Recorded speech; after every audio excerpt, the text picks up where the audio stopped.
Hi student. Lockdown के दौरान online शिक्षण व्यवस्था के क्रम में सी लैंग्वेज सीखने की सीरीज़ में आज के लेक्चर 5 का हमारा ऑब्जेक्टिव है header files in C language, why use less than greater than symbols in header files, preprocessor directive in C language, comments in C language, and last one is escape sequences in C language. Next, अब हम देखते हैं header files इन C language. Students, C language में हम hash include stdio.th क्यों लिखते हैं? C language में हमारी बहुत सारी हेडर फाइल्स होती हैं, लेकिन यहाँ पर हम कुछ हेडर फाइल्स का डिस्कस करेंगे। जैसे पहली हेडर फाइल है हैश इंक्लूड stdio.h, दूसरा है हैश इंक्लूड conio.h, तीसरा है हैश इंक्लूड math.h, चौथा है हैश इंक्लूड string.h। अब यहाँ पर हम देखते हैं कि हैश इंक्लूड stdio.h या कोई भी हेडर फाइल क्यों लिखते हैं। तो देखिए, जब हम सी कंपाइलर अपने पीसी में, अपने कंप्यूटर में इंस्टॉल करते हैं तो बहुत सारी हेडर फाइल्स बन जाती हैं। तो मैंने यहाँ पर कुछ एग्जाम्पल जो लिया हुआ है हेडर फाइल्स का, उसके बारे में मैंने आपको बता दिया।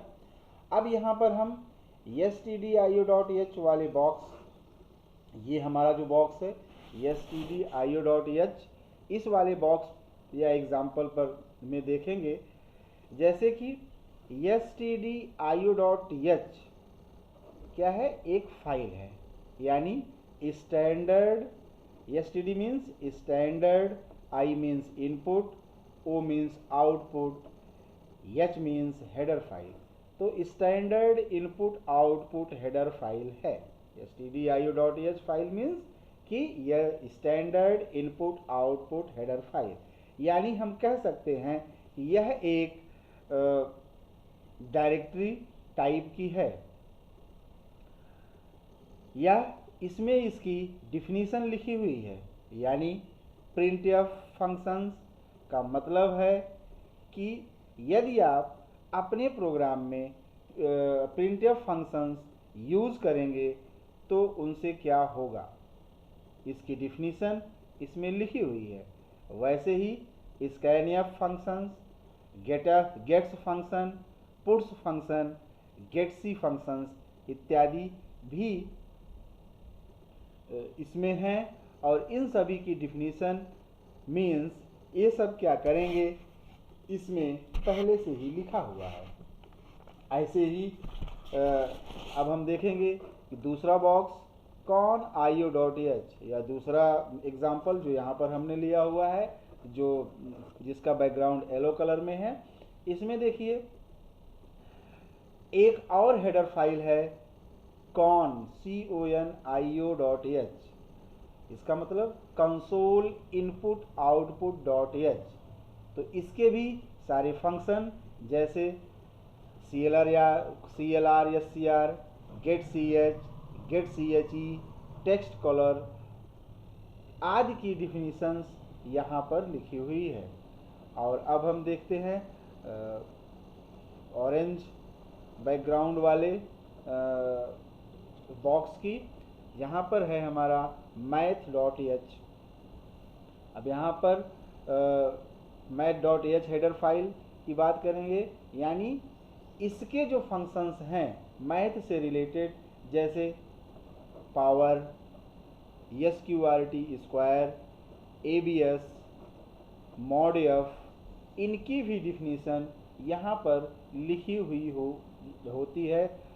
अब math.h हेडर फाइल के फंक्शन का काम सी लैंग्वेज में यह है कि this header file contain constants and functions to perform mathematical operations. Means ये हेडर फाइल्स जो हैं कुछ कॉन्स्टेंट्स को और फंक्शंस को अपने अंदर लिए रहती हैं, जो कि मैथमेटिकल ऑपरेशंस को परफॉर्म करती हैं।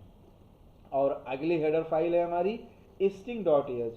तो इसके भी अंदर जितने फंक्शंस हैं जैसे strlen, strcmp, strcpy, strcat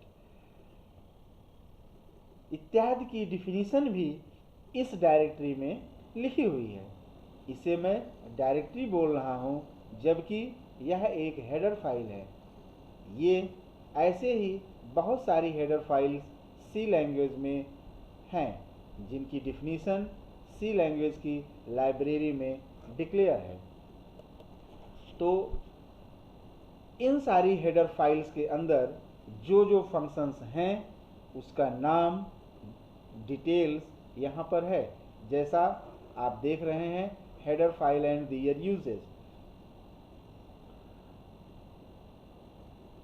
ये यहाँ पर दिखाया गया है।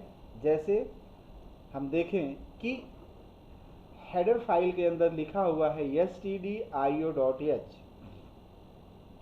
अब इसके अंदर कौन कौन से फंक्शंस हैं? वो हैं printf, scanf, getc, gets, puts, getchar। अब डिस्क्रिप्शन में देखिए कि printf का यूज क्या है। तो अब यहाँ पर printf हम अपने प्रोग्राम में क्यों यूज करते हैं? This function is use to print the character, string, float, integer, octal and hexadecimal values on to the output screen. मतलब इसके बारे में हम पढ़ चुके हैं printf का क्यों यूज करते हैं। तो स्क्रीन पर ये सारी वैल्यूज और मैसेज को प्रिंट कराने के लिए होता है। अगला आता है scanf function. This function is use to read a character, string, numeric data from the keyboard. तो scanf फंक्शन कीबोर्ड से न्यूमेरिक डेटा या किसी भी तरह की डेटा को, कैरेक्टर, स्ट्रिंग, न्यूमेरिक डेटा को रीड करने के लिए किया जाता है। getc, it read character from the file. अगर हम किसी फाइल से कुछ कैरेक्टर को रीड करना चाहते हैं तो इसके लिए getc का यूज करेंगे। gets, it's reads line from the keyboard. अगर हम पूरी एक लाइन को कीबोर्ड से रीड कराना चाहते हैं अपने प्रोग्राम में तो गेट्स फंक्शन का यूज करेंगे। Puts, it write the line to output screen. यह आउटपुट स्क्रीन पर लाइन को ला देता है, पूरी लाइन को आपकी स्क्रीन पर ला देगा। getchar, it reads character from the keyboard. और ये कीबोर्ड से एक एक कैरेक्टर को रीड करता है।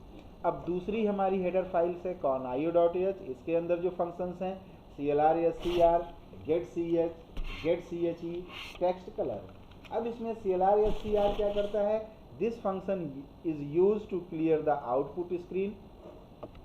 उसके बाद हमारा है getch। getch फंक्शन क्या करता है कि it reads character from the keyboard. Next आता है getch।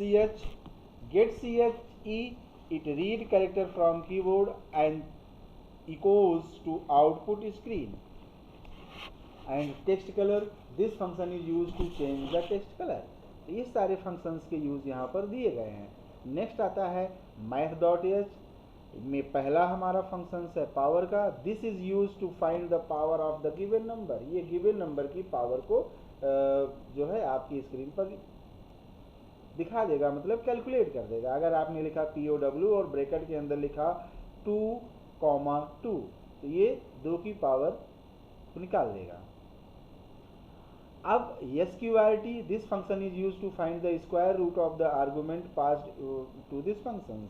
मतलब इस फंक्शन के अंदर जो आपने आर्गुमेंट पास किया है उसका स्क्वायर रूट निकाल देगा। abs, ये एब्सोल्यूट वैल्यू के लिए यूज किया जाता है। mod_f, ये मॉड निकाल देता है फंक्शंस का।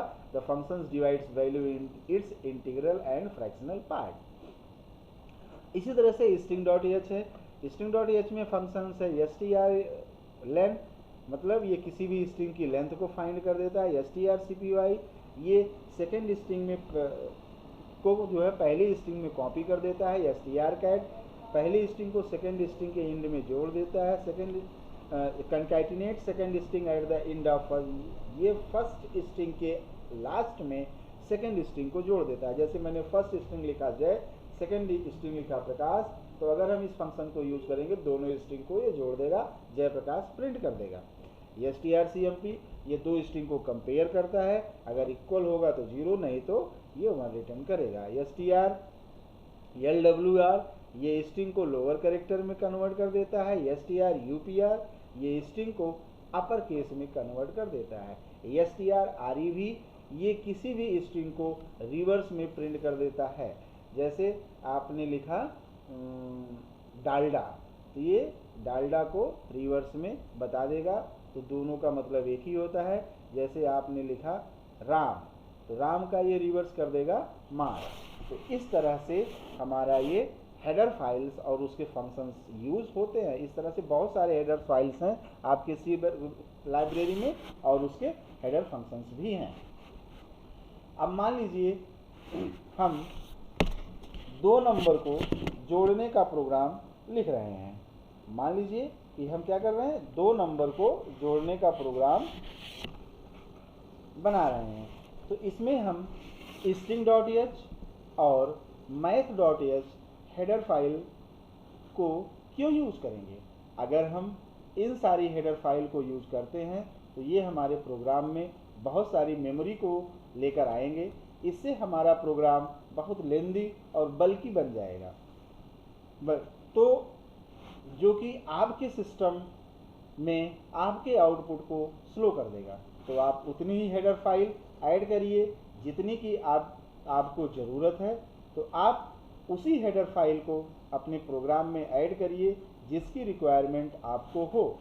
आपको मेन रिक्वायरमेंट क्या है? अगर आपको सिर्फ 2 नंबर को ऐड करने का प्रोग्राम करना है तो आप सिर्फ printf और scanf फंक्शंस को यूज करके 2 नंबर्स को रीड कर लेंगे और उसका बेसिक एडिशन लगाकर उसको आप प्रिंट कर देंगे।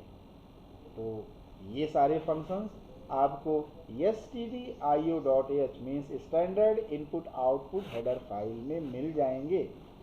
तो आप अपने प्रोग्राम में लिख रहे हैं कि आपके पास बहुत सारी हेडर फाइल थी, वो आपको नहीं चाहिए, सिर्फ आपको एक हेडर फाइल इंक्लूड करनी है और उसे ऐड करने के लिए आपने लेस देन और ग्रेटर देन ब्रैकेट के अंदर लिखा है stdio.h, यानी आपने कंपाइलर से बोला कि सी की स्टैंडर्ड लाइब्रेरी फाइल में जो हेडर फाइल्स हैं उसमें स्टैंडर्ड इनपुट आउटपुट की हेडर फाइल को हमारे प्रोग्राम में जोड़ दीजिए, हमारे इस प्रोग्राम में ऐड कर दीजिए, क्योंकि इस प्रोग्राम में उस हेडर फाइल के अंदर जो फंक्शंस हैं हमें उसी की ही ज़रूरत है, उसके अलावा और किसी फंक्शंस की ज़रूरत नहीं है। अब हम यहाँ पर देखते हैं कि प्री प्रोसेसर डायरेक्टिव्स मीन्स कि हैश सिंबल्स क्या होते हैं। Preprocessor commands hash include को, या यहाँ पर हम देखेंगे कि preprocessor command hash include क्या होता है। तो पहला है preprocessor is a program which performs before the compilation, means preprocessor एक प्रोग्राम है जो कि कंपाइलेशन के पहले परफॉर्म होता है, कंपाइलेशन के पहले यूज किया जाता है या रन होता है। इसका दूसरा डिफिनीशन है a part of the compiler that manipulates the program text before, या कंपाइलर का एक ऐसा पार्ट जो कि प्रोग्राम को मैनिपुलेट करने के पहले एग्जीक्यूट होता है। तो आइए इसको समझते हैं। सबसे पहले जब हम किसी भी प्रोग्राम को बनाते हैं वह एक .c फाइल होती है, और जब हम इसको कंपाइलर के माध्यम से कंपाइल करते हैं तो यहाँ कंपाइलर सॉफ्टवेयर, तो यह कंपाइलर सॉफ्टवेयर जब हम चलाते हैं यह एक्चुअल में नहीं चलता। इसके पहले एक और प्रोग्राम चलता है जिसका नाम है प्री प्रोसेसर। तो ये प्री प्रोसेसर प्रोग्राम क्या करता है, यह हमारे सी प्रोग्राम को रीड करता है। तो अब आप लोग सोचेंगे कि हमने तो इस प्रोग्राम को कभी स्टार्ट नहीं किया या कभी स्टार्ट नहीं करते, तो ये कब चलता है। तो जब आप कंपाइल पर क्लिक करते हैं तो कंपाइलर चलाने के लिए तो हमको लगता है कि कंपाइलर चल रहा है, बट कंपाइलर तो चलेगा लेकिन उसके जस्ट पहले प्री प्रोसेसर प्रोग्राम चल जाता है। वो क्या करता है, वो ये जो .c फाइल हमने बनाया है उसमें कुछ ऐसी लाइन लिखी होती हैं जिनके स्टार्टिंग में हैश सिंबल होता है। अब प्री प्रोसेसर इस लाइन को देखता है जिसमें हैश लगा होता है और इसके अलावा बाकी सारी लाइन को वो अनटच्ड कर रखता है, यानी उसमें कोई चेंज नहीं करता है। अब प्री प्रोसेसर एक टेम्प्रोरी फाइल बना देता है, यानी एक ऐसी फाइल जिसके अंदर आपने जो कोड लिखा है वही कोड है, लेकिन हैश सिंबल वाले जो स्टेटमेंट हैं उनको रिजॉल्व करके इनकी जगह कुछ और आ चुका है, यानी आपका कोड एज इट इज़ पर हैश वाले प्रोसेस होकर कुछ और यहाँ आ चुके हैं, मानी टेम्प फाइल में आ चुके हैं। तो अब कंपाइलर हमारी टेम्प फाइल को पढ़ता है, ना कि हमारी .c फाइल को। मीन्स हमने .c फाइल जो बनाकर रखा था उसमें जो जो स्टेटमेंट मैंने हैश सिंबल से स्टार्ट करके लिखा हुआ था, हैश सिंबल से लिखा हुआ था, उस सारे को हमारा कंपाइलर एक उसके मीन्स को एक टेम्पररी फाइल बनाकर उसमें ले जाके रख दिया कि इसका मतलब क्या है। फिर कंपाइलर बना देता है क्या, एक ऑब्जेक्ट फाइल। वह कंपाइलर हमारा एक ऑब्जेक्ट फाइल बना देता है। और इसके आगे तो हम लोगों ने इसके पिछले लेक्चर में पढ़ा था, फिर भी हम यहाँ पर एक ब्रीफ दे देते हैं कि ओबीजे फाइल एक बार बन गई, फिर आपको ज़रूरत पड़ती है लिंकर सॉफ्टवेयर की। जब हम एक बार ओबीजे फाइल बना लेते हैं तो हमको एक लिंकर सॉफ्टवेयर की ज़रूरत पड़ती है। लिंकर सॉफ्टवेयर हमारे ओबीजे फाइल को लाइब्रेरी फाइल के साथ जोड़ता है। लाइब्रेरी फाइल मीन्स जिसमें सारे प्री डिफाइंड फंक्शंस की फाइल्स स्टोर रहती हैं, जैसे कि प्रिंटफ, स्कैनफ, गेट्स, पुट्स, इस तरह की फाइल। और एक नई फाइल बना देता है जिसको हम कहते हैं .exe फाइल। यही हमारा सॉफ्टवेयर होता है।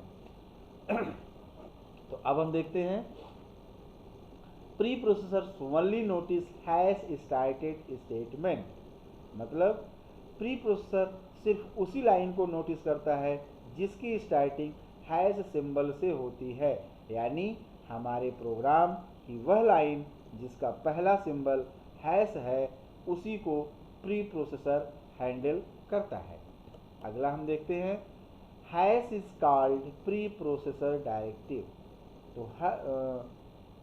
तो हर हैश से स्टार्ट होने वाली लाइन प्री प्रोसेसर डायरेक्टिव का काम करता है, यानी प्री प्रोसेसर को डायरेक्शन प्रोवाइड करता है।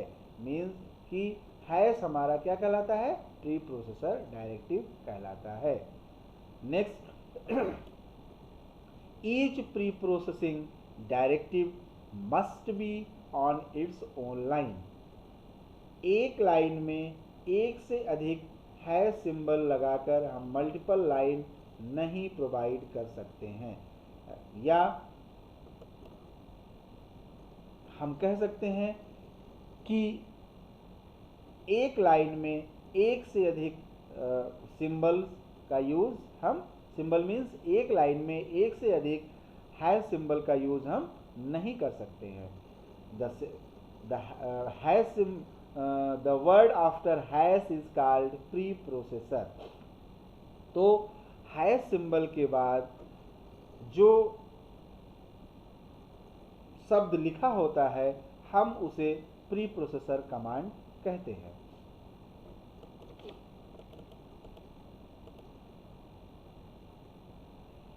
अब हम देखेंगे इंक्लूड। अब हम देखेंगे कि इंक्लूड क्या होता है।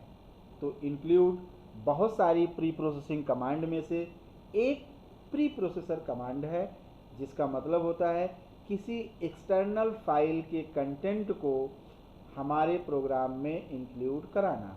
तो आइए इसको हम देखते हैं। हम हैश इंक्लूड दो तरीके से लिख सकते हैं। एक तरीका है हैश इंक्लूड के बाद एंगुलर ब्रैकेट, ये जैसे लिखा हुआ है हैश इंक्लूड एंगुलर ब्रैकेट। तो एक तरीका है कि हैश इंक्लूड के बाद एंगुलर ब्रैकेट में उस फाइल का नाम, यहाँ देखिए hash include less than greater then को हम एंगुलर ब्रैकेट कहते हैं, इसके अंदर उस फाइल का नाम। और दूसरा तरीका है कि हैश इंक्लूड के बाद डबल कोट्स के अंदर उस पर्टिकुलर फाइल का नाम लिखना। इन दोनों में माइनर डिफरेंस है, पर हम दोनों का यूज़ कर सकते हैं। दोनों ही तरीकों में दोनों ही तरीकों में हम के अंदर हम फाइल का नाम या फाइल के पाथ डायरेक्टरी लिख सकते हैं। तो मान लीजिए कि हम एक प्रोग्राम बना रहे हैं जिसकी .c फाइल में हमने प्रोग्राम लिखा है, और इस प्रोग्राम में हमने एक लाइन लिखी हुई है हैश इंक्लूड समथिंग, मतलब हैश इंक्लूड और कुछ भी। मान लीजिए इसमें हमने एक दूसरी फाइल का नाम लिखा है, for example hash include stdio.h। तो ये .h एक अलग फाइल है। तो हैश इंक्लूड कमांड में प्री प्रोसेसर फाइल को स्पेसिफाइड करता है, जैसे हैश इंक्लूड के बाद आपने लिखा है stdio.h, तो स्पेसिफाइड फाइल हो गई कौन सी, stdio.h। तो प्री प्रोसेसर क्या करता है कि ये हर एक कमांड में फाइल को स्पेसिफाई करता है। तो प्री प्रोसेसर इस स्पेसिफाइड फाइल के अंदर जो भी लिखा हुआ है इस कोड को एक नई टेम्पररी फाइल में कॉपी कर देता है। तो इस जगह पर वो सारी लाइन आ जाती हैं जो stdio.h में है। अच्छा, मान लीजिए हमने अपने सी प्रोग्राम में एक और हेडर फाइल लिखा हुआ है हैश इंक्लूड conio.h। तो अब एक और .h फाइल हमारे प्रोग्राम में अब प्री प्रोसेसर इस .h फाइल में जो भी लिखा हुआ है इसको भी उसी टेम्पररी फाइल में ले जाकर कॉपी कर देगा। तो इस तरह से हमारे प्रोग्राम में लाइन धीरे धीरे बढ़ रही है। धीरे धीरे बढ़ने का मतलब कि जितने हम हैश इंक्लूड को लिख रहे हैं उतने ही फाइल जो हमारा कंपाइलर एक टेम्पररी फाइल, प्री प्रोसेसर एक टेम्पररी फाइल बनाया हुआ है उसमें धीरे धीरे उसकी लाइंस बढ़ रही हैं। अच्छा, इसके बाद हमारा प्रोग्राम जैसे लिखा है बिना हैश सिंबल वाली लाइन, उसको भी एज इट इज़ उसे इस नई फाइल में जो प्री प्रोसेसर ने बनाया हुआ है या टेम्पररी फाइल में वो लाइन भी आ जाएंगी। इसके बाद कंपाइलर अपना काम स्टार्ट कर देगा। तो कंपाइलर अब जो लाइन पढ़ी है वो टेम्पररी फाइल की लाइन को पढ़ी है, टेम्पररी फाइल की लाइन को पढ़ी है। अब जो फाइल हम ऐड कराते हैं ये कोई ज़रूरी नहीं है कि वो हेडर फाइल ही हो, ये हमारी सोर्स फाइल भी हो सकती है। मान लीजिए हम अपने प्रोग्राम में हम अपने प्रोग्राम में एक ऐसा प्रोग्राम बना रहे हैं जो बड़ा सा है और उसमें अलग अलग प्रोग्राम बनाए हुए हैं। एक प्रोग्राम हम कर रहे हैं और एक प्रोग्राम हमारा कोई दोस्त कर रहा है। दो प्रोग्राम की कोडिंग हम लोग कर रहे हैं एक बड़े से सॉफ्टवेयर को बनाने के लिए। तो मान लीजिए मैंने a.c फाइल में बना रहा हूँ और मेरा दोस्त b.c फाइल बना रहा है। और वो b.c फाइल में बहुत सारे फंक्शंस, स्ट्रक्चर्स, एरे, इन सब का यूज कर रहा है, और मैं a.c में सिंपल कोडिंग कर रहा हूँ, और मैं जानता हूँ ये दोनों फाइल मिलकर ही हमारा प्रोग्राम कंप्लीट होगा। या अब आधा कोड a.c में है जो मैंने लिखा, और आधा कोड b.c में है जो मेरे दोस्त ने लिखा। तो मैं क्या कर सकता हूँ कि मैं एक और हैश इंक्लूड अपने प्रोग्राम में लिख देता हूँ, और इस हैश इंक्लूड में .c फाइल का जिक्र करूँगा, ना कि .h फाइल का जिक्र करूँगा। तो इस हैश इंक्लूड में हम क्या करेंगे, .c फाइल का जिक्र करेंगे। तो ये वाली फाइल को भी प्री प्रोसेसर टेम्पोररी वाली फाइल में जोड़ देगा, क्योंकि इसको भी मैंने हैश इंक्लूड से लिखा हुआ है, और प्री प्रोसेसर सारे प्रोग्राम में जो हैश इंक्लूड से लाइन लिखी होती हैं उसको ले जाकर टेम्पोररी फाइल में ऐड करा देता है। तो कंपाइलर को ये भी कंटेंट दिखेगा। तो इस तरह से हम अपने .c फाइल को भी जोड़ सकते हैं, लेकिन ये जो .c फाइल है ज़रूरी नहीं है कि हमने वहीं रखी हो जहां पर सारी हेडर फाइल हो। तो आप डायरेक्टली जो पाथ अपने IDE को में सेट किया हुआ है,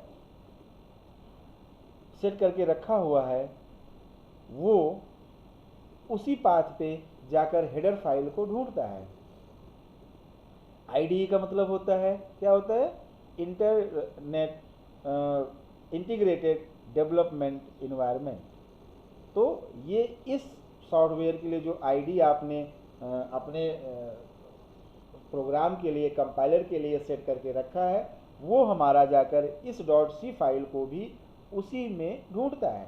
तो आप केवल जब एंगुलर ब्रैकेट का मतलब इस तरह से एंगुलर ब्रैकेट में फाइल का नाम लिखते हैं, तो उसे एक खास फोल्डर में जाके फाइल को ढूंढेगा।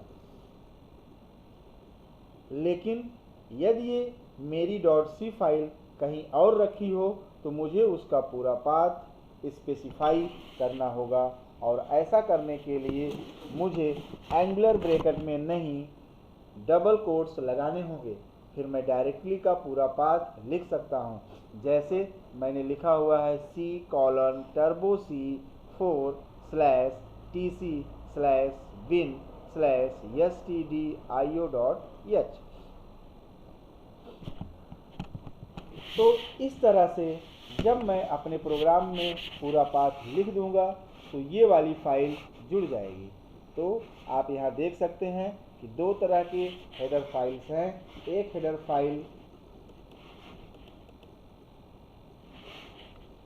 हेडर फाइल गलत तरीके से लिखी है और दूसरा सही तरीके से लिखा हुआ है। तो जो पाथ सही है वो नीचे लिखा हुआ है। ऊपर की हेडर फाइल अगर हम अपनी किसी .c फाइल को जोड़ना चाहते हैं तो ऊपर की हेडर फाइल जो है वो गलत तरीके से लिखी हुई है, और नीचे की हेडर फाइल से वो हमारी सही तरीके से लिखी हुई है। तो जो पाथ सही है वो हमारा कहाँ है, वो नीचे लिखा हुआ है डबल कोट्स में, और जो गलत है वो हमारा एंगुलर ब्रैकेट में लिखा हुआ है। लेकिन अगर आपको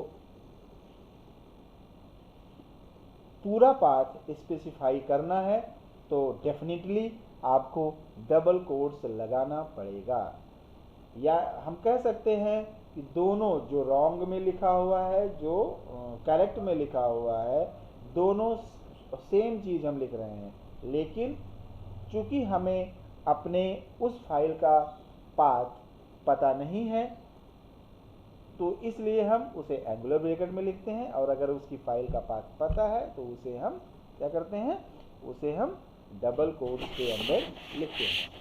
अब inclusions of another source file means you can write your source code in multiple .c file। मतलब हम अपने किसी भी प्रोग्राम को, अपने सोर्स कोड को कई .c फाइल में लिख सकते हैं। और अगला क्या है, you can include all these files in the same way as you include header file. आप उसे उसी तरीके से, जिस तरह से अपने प्रोग्राम में हेडर फाइल ऐड करते हैं, उसी तरीके से आप अपने उस सोर्स कोड को भी, उस ढेर सारी फाइल्स को, .c फाइल को भी ऐड कर सकते हैं।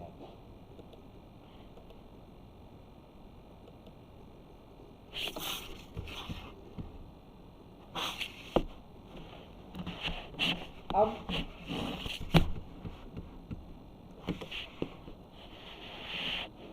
हम यहाँ पर डिस्कस कर रहे थे कि why use less than and greater than symbols in header file. हम हेडर फाइल के अंदर लेस देन और ग्रेटर देन सिंबल्स का यूज क्यों करते हैं। अब हम देखेंगे कि stdio.h यानी किसी भी हेडर फाइल को लेस देन और ग्रेटर देन के बीच में ही क्यों लिखते हैं। अभी तक तो हम ये थोड़ा सा ब्रीफ में पढ़ा कि हम हेडर फाइल्स को इंक्लूड कर सकते हैं। अब इसको क्यों लिखते हैं। अब मान लीजिए आपका सी सॉफ्टवेयर सी ड्राइव में इंस्टॉल है, जो भी हम सॉफ्टवेयर इंस्टॉल किए हुए हैं वो सी ड्राइव में स्टोर है, और आप सी ड्राइव में इस कहाँ पर है, ये जो एरो का तीर दिया हुआ है, आप इस लोकेशन पर हैं, और हमें पता नहीं कि सी कहाँ पर इंस्टॉल है। हम अपने उस सी ड्राइव में इस लोकेशन पर हैं और मुझे पता नहीं कि ये हमारा सी कहाँ पर इंस्टॉल हुई है, और आपकी हेडर फाइल एक्चुअली कहाँ पर इंस्टॉल हुई है। ये सी और हमारी हेडर फाइल दोनों कहाँ पर इंस्टॉल हुई है। तो हम मान लेते हैं कि हमारा ये पॉइंटर यहाँ पर लोकेट है। तो इस पॉइंटर पर, मीन्स जहाँ पर ये तीर का निशान ऊपर की तरफ लगा हुआ है, इस पॉइंटर के पीछे की तरफ और इस पॉइंटर के आगे की तरफ, मीन्स इस पॉइंटर के राइट साइड में और इस पॉइंटर के लेफ्ट साइड में कंपाइलर को सर्च करना है कि वो हेडर फाइल कहाँ पर है। किस तरह, इसलिए लेस देन और ग्रेटर देन लगा दिया जाता है कि जब हमें किसी भी अपने हेडर फाइल्स या किसी भी फाइल के पाथ को का नहीं पता रहता कि वो हमारे हार्ड डिस्क में कहाँ पर है, तो उसके लिए हम क्या करते हैं, लेस देन और ग्रेटर देन सिंबल्स को लगा देते हैं। हम सारी जिम्मेदारी कंपाइलर को दे देते हैं, भैया आप सी ड्राइव में इस हेडर फाइल को ढूंढ लो। और यदि आपको एग्जैक्ट मालूम है कि वह हेडर फाइल कहाँ पर है, वह फाइल हमारी कहाँ पर है जिसे हम अपने सी प्रोग्राम में जोड़ रहे हैं, तो उस फाइल का एड्रेस आप डबल कोट्स में हम ऐसे लिख देंगे, जैसे डबल कोट्स C:/turbo C4/tc/bin/stdio.h। अब मुझे इस हेडर फाइल का पाथ मालूम था, इसलिए मैंने उसे डबल कोट्स में लिख दिया। और अगर एड्रेस नहीं मालूम रहता है तो हम लेस देन और ग्रेटर देन में लिख देते हैं। तो ये हमारा था कि हम क्यों इसको यूज करते हैं। अब हम आते हैं अपने अलग पॉइंट्स पर कि कमेंट इन सी लैंग्वेज, हम सी लैंग्वेज में कमेंट्स का यूज क्यों करते हैं। अब यहाँ पर देखिए, इसके पहले हम आपको डेफिनेशंस के बारे में बता देंगे कि a comment is an explanation और descriptions of the source code of programmes.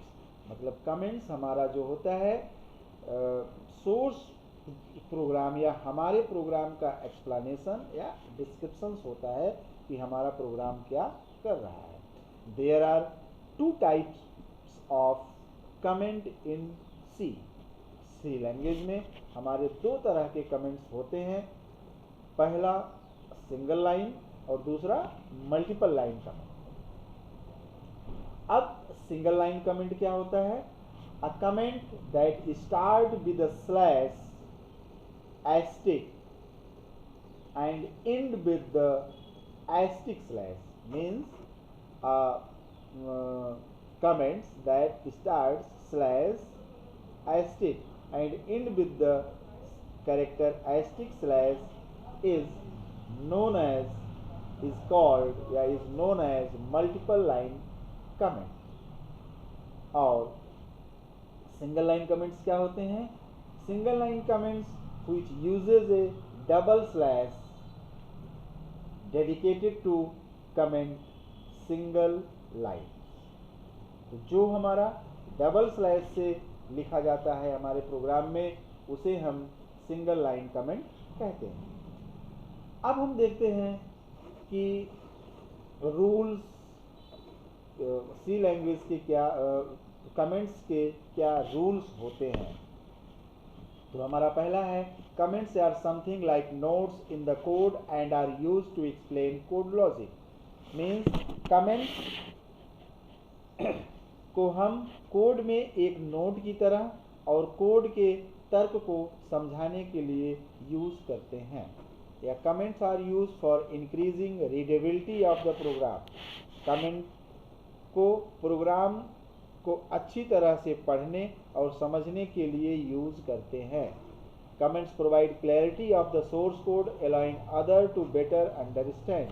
Comment source code की स्पष्टता प्रदान करता है जिससे दूसरों की अच्छी तरह से समझने में सहायता मिलती है या आसानी से वो समझ लें।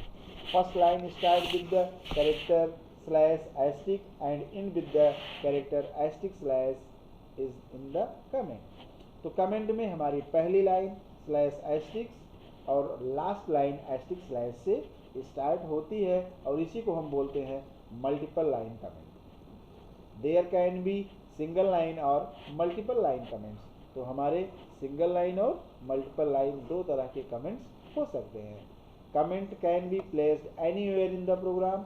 हम अपने प्रोग्राम में कमेंट्स को कहीं भी यूज कर सकते हैं। Anything written inside slash asterisk and asterisk slash are ignored by the compiler. इस दोनों सिंबल्स के बीच में जो कुछ भी हम लिखते हैं कंपाइलर उसे इग्नोर कर देता है। कंपाइलर उसे क्या करता है?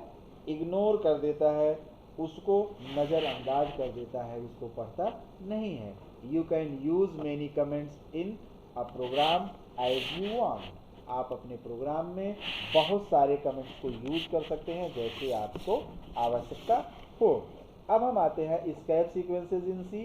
सी में एस्केप सीक्वेंस क्या होता है? हमने देखा हुआ है कि हम सी प्रोग्राम्स को लिखते हैं तो हमारे प्रोग्राम्स में जो आउटपुट आते हैं वो फॉर्मेटेड आते हैं। तो अब हम उसी टॉपिक की बात करते हैं कि एस्केप सीक्वेंस क्या है और हमारे प्रोग्राम में इसका कैसे और क्यों यूज़ किया जाता है। अब यहाँ पर हम देखते हैं escape sequence are special character used in format string to modify the format of output।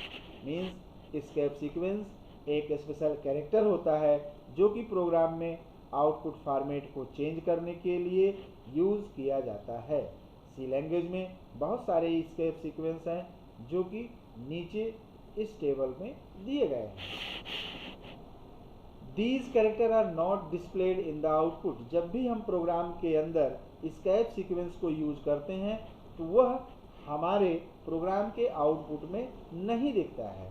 These character always begin with backslash. ये कैरेक्टर हमारा सदैव बैकस्लैश से यूज किया जाता है। नेक्स्ट हमारा आता है the backslash is known as escape character. तो जो हमारा बैकस्लैश होता है वो हमारा एस्केप सीक्वेंस कहलाता है। जैसा कि /n का प्रयोग हम नई लाइन के लिए करते हैं। मीन्स यदि हम अपने प्रोग्राम में दो मैसेज को अलग अलग लाइन में आउटपुट स्क्रीन पर दिखाना चाहते हैं तो हम /n का यूज करेंगे। तो इसी तरह से सारे एस्केप सीक्वेंसेस का अलग अलग यूज है जिसके बारे में इस टेबल में आप लोगों को दिखाया गया है।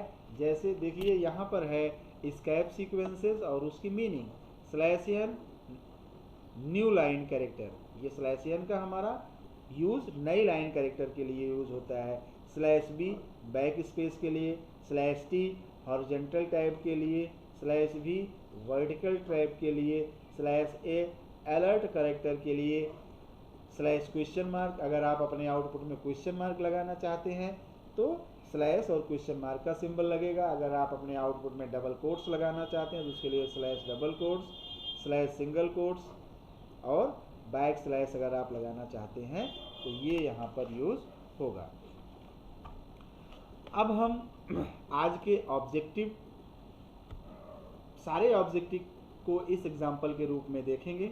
मान लीजिए आप एक प्रोग्राम कर रहे हैं 2 नंबर को जोड़ने का, तो हम यहाँ पर देखेंगे हमने लिखा हुआ है हैश इंक्लूड stdio.h, फिर मेन, फिर कर्ली ब्रेसेस के अंदर int a, b, सम। अब यहाँ पर देखिए हमने स्लैश और एस्टिक के बाद वेरिएबल को डिक्लेयर किया हुआ है, तो यहाँ पे लिखा हुआ स्लैश एस्टिक डिक्लेयर वेरिएबल्स, ये हमारा एक क्या है कमेंट है। a equal to 3, a assign 3 and b assign 5।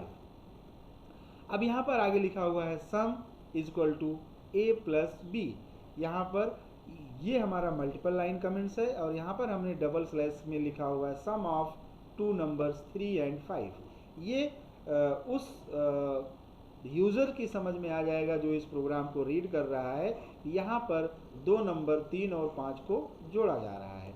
और अब उसके बाद यहाँ पर लिखा हुआ है प्रिंट एफ डबल कोट्स के अंदर sum colon %d colon single quote sum. अब यहाँ पर लिखा हुआ है आउटपुट ऑफ द प्रोग्राम, ये स्टेटमेंट प्रोग्राम के आउटपुट को दिखाएगा और डबल कोट्स हमारा और हमारा एक कर्ली ब्रेसेस क्लोज हो गया। अब हम चाहते हैं कि स्कैप सीक्वेंसेस का यूज कैसे होता है, तो यहाँ देखिए main curly braces open print F my name is, यहाँ पर हम चाहते हैं कि मेरा नाम डबल कोट्स में यूज हो, तो slash double quotes Jayprakash slash N double quotes close, तो ये वाला डबल कोट्स हमारा प्रिंट एफ के लिए है और स्लैश डबल कोट्स हमारा उसके कोट्स के लिए है। और यहाँ पर स्लैश एन जो लगा हुआ है ये हमारे कर्सर को नई लाइन में लेकर चला जाएगा, तो ये स्लैश एन हमारा स्कैप सीक्वेंस है। दूसरे स्टेटमेंट में हमने लिखा हुआ print F my name is Mishra और स्लैश, तो अब आप देखिए ये हमारा स्लैश इस नाम के बाद लगा देगा। तो इस तरह से हम अपने प्रोग्राम में स्कैप सीक्वेंस का यूज़ कर सकते हैं। तो स्लैश एन और ये हमारा जो लिखा हुआ है ये सब हमारे क्या है कमेंट्स हैं। अब इस सारे प्रोग्राम्स को आप रीड करिए और पढ़िए। Thank you.